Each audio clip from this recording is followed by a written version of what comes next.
Esta é uma continuação da anterior. Foi assim que o primeiro-ministro britânico Winston Churchill, lá na época da Segunda Guerra Mundial, se referiu àquele confronto. E por que ele disse essas palavras? O que ele queria dizer afirmando que aquela guerra, a segunda, era uma continuação da anterior? Isso está diretamente relacionado com o assunto desse último vídeo da série sobre a Primeira Guerra Mundial aqui do canal, que é o desfecho, as consequências da guerra. Afinal de contas, a Primeira Guerra Mundial culmina numa série de tratados assinados envolvendo os países vencedores e os países derrotados, que marcaram a geopolítica do continente de uma maneira bastante temerária, gerando uma relação entre a punição exagerada por parte daqueles que venceram em relação àqueles que foram vencidos, e todos os traumas, todas as consequências carregadas por causa dessas punições exageradas acabam servindo como pano de fundo para compreendermos o início da Segunda Guerra Mundial, aquela que foi a pior de todas as guerras que a humanidade já experimentou. E aí, falando sobre essas consequências da guerra, é muito importante que você já tenha assistido os vídeos anteriores da série. Então, se você não assistiu, aconselho a você pausar esse vídeo, voltar aqui nessa playlist que eu vou colocar para que você possa acessar tanto o vídeo falando sobre o armistício informal no episódio conhecido como Trégua de Natal, como o vídeo falando dos antecedentes e o vídeo falando das etapas da guerra. A partir dessa série, a partir dessa playlist, eu tenho certeza que você vai ter o conteúdo necessário para compreender bem o que significou a Primeira Guerra Mundial. E muito bem, chegamos ao final do último vídeo dessa série falando a respeito da entrada dos Estados Unidos no conflito no mês de abril de 1918 e como isso fez uma grande reviravolta naquela etapa conhecida como Guerra das Trincheiras, gerando a vitória da Tríplice Entente contra a Tríplice Aliança. E o primeiro momento importante para a gente destacar aqui tem a ver com a rendição da Alemanha. O armistício de Compiègne é assinado dentro de um vagão de trem na cidade francesa de Compiègne. Esse armistício vai ser importante, que é o momento em que a Alemanha se rende frente aos países vitoriosos. E mais à frente, lá na Segunda Guerra Mundial, quando Hitler invade a França, lá no ano de 1940, consolida a sua conquista sobre Paris, ele vai pegar exatamente esse vagão que estava num museu para lembrar o final da Primeira Guerra Mundial, vai levá-lo até a cidade de Compiègne e vai fazer com que os generais franceses assinem a sua rendição frente aos vitoriosos nazistas, num gesto que envolve muito mais do que apenas a celebração de uma vitória, envolve o redimensionamento da memória em relação àquela grande crise iniciada na Alemanha por causa da derrota na Primeira Guerra Mundial, que culmina inclusive no cenário propício para a elevação do Partido Nazista no poder naquele país. Bom, o armistício de Compiègne significa, portanto, o momento em que a Alemanha se rende frente aos países vencedores. No entanto, as negociações por um tratado de paz se iniciam na cidade de Paris ao longo do ano de 1918 e os primeiros meses de 1919, até que em junho de 1919 nós temos a assinatura do Tratado de Versalhes. O Tratado de Versalhes, que de longe é o mais significativo dentre os tratados do pós-guerra, porque é nele que se confirma a Alemanha como tendo sido aquela principal responsável pela guerra. A ideia era responsabilizar, era culpabilizar os alemães por aquilo que havia acontecido nos últimos 4 anos na geopolítica do continente. É claro que não há apenas um responsável pela guerra, mas a história nesse caso foi contada pelos vencedores. E ao estarem na posição de vantagem, obrigam os alemães a assinarem o Tratado de Versalhes, que vai ser considerado pelos historiadores, inclusive o brilhante historiador Erich Hobsbawm chama de paz punitiva. A ideia era punir os alemães para que eles pudessem ser percebidos mundialmente como os responsáveis pelo confronto e tirar, portanto, a responsabilidade dos ombros de ingleses, principalmente de franceses. Aliás, no vídeo sobre antecedentes da Primeira Guerra, eu falo a respeito do revanchismo francês. E o tratado assinado em Versalhes, ele tem muito desse revanchismo. O objetivo de, na França, conseguirmos retomar a nossa honra, o nosso orgulho, que ficou ferido pelos alemães quando eles nos venceram na Guerra Franco-Prussiana, que aconteceu entre os anos 1870 e 1871. Dentre os dispositivos do Tratado de Versalhes, vamos elencar apenas alguns, mas caso vocês queiram, eu vou colocar aqui na descrição do vídeo vários outros dispositivos que foram assinados nos principais tratados, beleza? Eu vou só destacar aqueles que são mais comentados e também mais importantes, porque costumam cair em provas de vestibular. O primeiro dispositivo, a primeira característica do Tratado de Versalhes que devemos elencar tem a ver com o fato da Alemanha perder territórios. O prejuízo territorial à Alemanha vai ser enorme nesse tratado. Não apenas territórios europeus, como todas as suas colônias africanas serão tomadas pelos países vencedores. Na Europa, a Alemanha vai ser obrigada a devolver o território da Alsácia-Lorena, que havia sido anexada junto à França lá na Guerra Franco-Prussiana. A Alemanha vai ter a região da Renânia sendo obrigada a estar desmilitarizada, vai perder a região do Sarre, vai perder territórios para a Polônia, perder territórios para a Dinamarca. A Alemanha vai ter uma diminuição territorial de cerca de 15% do seu território ao final do Tratado de Versalhes. Isso já revela uma iniciativa por parte dos países vencedores de prejudicar de maneira especial o país que havia desenvolvido grande temor entre esses vencedores nos anos anteriores à guerra, que era a Alemanha. Uma outra característica desse tratado vai ser estabelecer o pagamento de pesadas indenizações aos países vencedores pela Alemanha.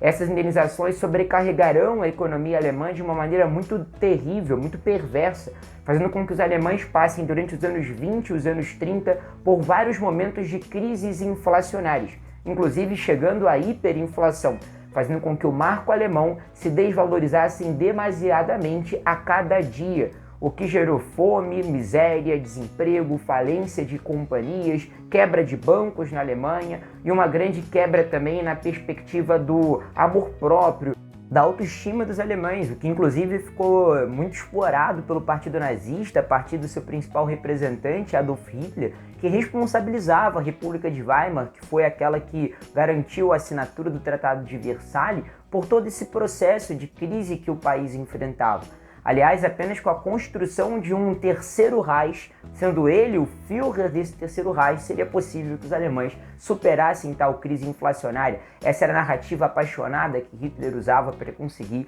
envolver corações e mentes daquela população que estava muito desiludida em relação à sua realidade, isso em virtude do Tratado de Versalhes e da sua pesada mão a respeito daqueles que foram derrotados, especialmente os alemães.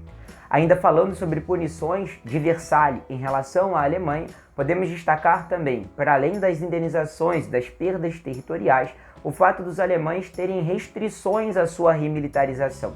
Por exemplo, eram proibidas força aérea, força naval, apenas exército seria possível, mesmo assim com um contingente limitado a 100 mil homens, 100 mil combatentes. Além dessa questão da limitação à remilitarização alemã, foi proibida a produção de armamentos no país. A indústria bélica ficou definitivamente fechada na Alemanha até que os dispositivos de Versalhes parassem de ser cumpridos pelos alemães quando da chegada dos nazistas ao poder. Aliás, os nazistas investirão pesado numa indústria armamentista justamente para recuperar esse tempo perdido. Finalmente, para terminarmos de falar sobre o Tratado de Versalhes, porque eu gostaria ainda de apontar a respeito de dois outros tratados de pós-guerra que muitas vezes são esquecidos, mas foram bem importantes para a geopolítica do continente europeu, vamos falar sobre a criação do corredor polonês. Aliás, foi na Polônia que se iniciou a Segunda Guerra Mundial, justamente quando a Alemanha já havia anexado a Áustria e os Sudetos tchecos.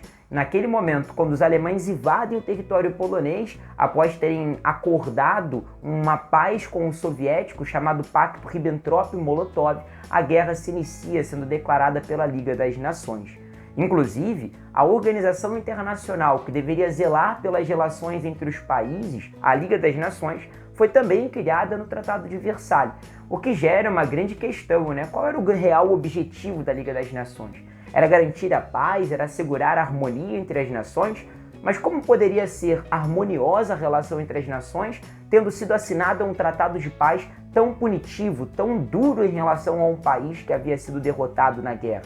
Evidentemente, a Liga das Nações serve como um lugar de interesse e de interferência das grandes potências vencedoras, especialmente a França e a Inglaterra. E lá em 1939, é através da Liga das Nações que França e Inglaterra declaram guerra à Alemanha nazista. Perceberam como que o final da Primeira Guerra se relaciona muito com a Segunda? Nesses breves minutos de vídeo eu já fiz várias menções sobre a Segunda Guerra Mundial. Aliás, o que vocês acham de uma sequência aqui no vídeo, aqui no nosso canal, uma playlist como essa que nós estamos falando, agora tratando de Segunda Guerra? Eu sei que eu já estou devendo uma de Revolução Russa, que vamos começar a preparar daqui a pouco, mas uma sequência, uma playlist de Segunda Guerra Mundial, tenho certeza que vocês curtiriam, mas preciso que vocês comentem para me confirmarem essa impressão. Tenho a impressão de que vai ser bem legal essa série por aí. Bom, e a criação do corredor polonês, para podermos fechar esse comentário sobre o Tratado de Versalhes, significa que uma parte do território alemão seria entregue à recém-formada Polônia.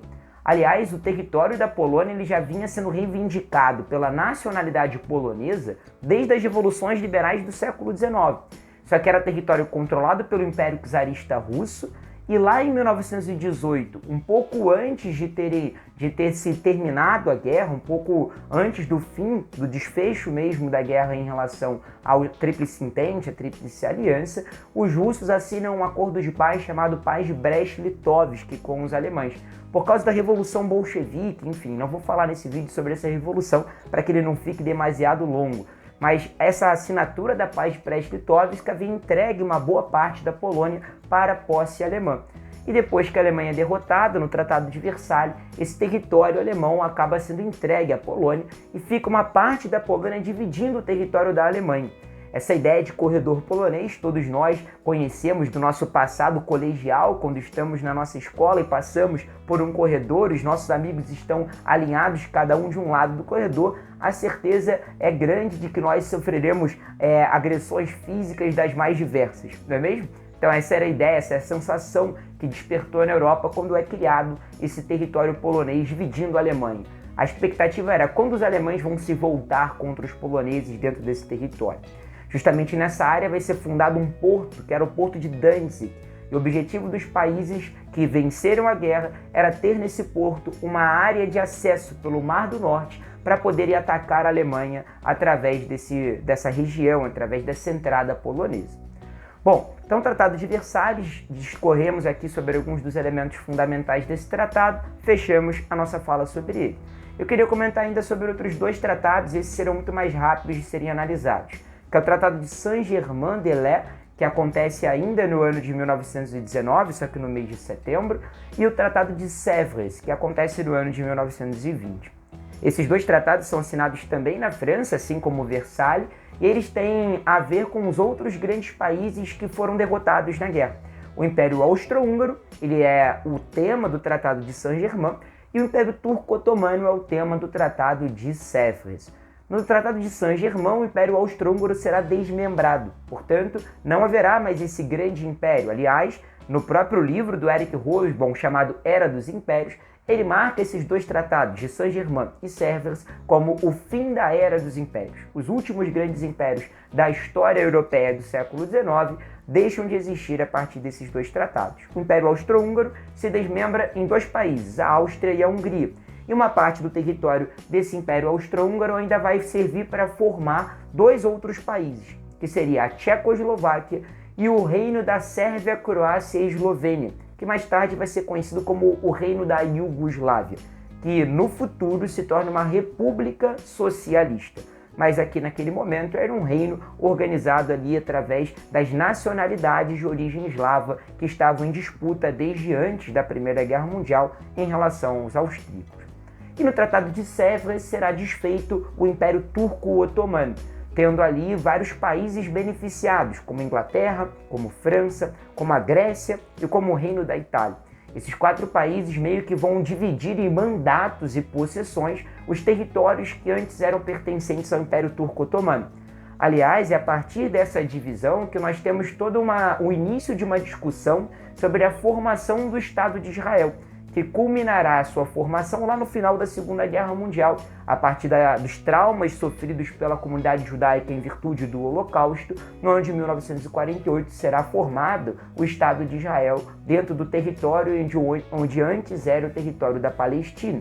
Lá no ano de 1920 começa uma discussão por parte dos ingleses, que ficam com o controle do protetorado da Palestina, da criação dos acampamentos judaicos no território em que até então era controlado pelos árabes palestinos.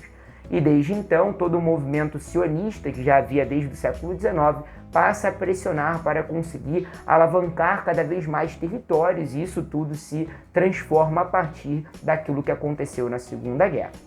Bom, o Tratado de Sèvres ele não foi reconhecido pelos turcos, afinal de contas os turcos eram contra a criação do Kurdistão, a República dos Curdos, bem como também eles queriam manter a sua independência, eles não queriam estar sob a área de influência de nenhum daqueles 4 países que eu citei, da Inglaterra, da França, da Itália e da Grécia. Então, a partir disso começa uma série de disputas, uma revolução turca se inicia e 3 anos se passam até que é assinado o Tratado de Lausanne, onde finalmente é definido o limite territorial da Turquia e os protetorados até então marcados se consolidam.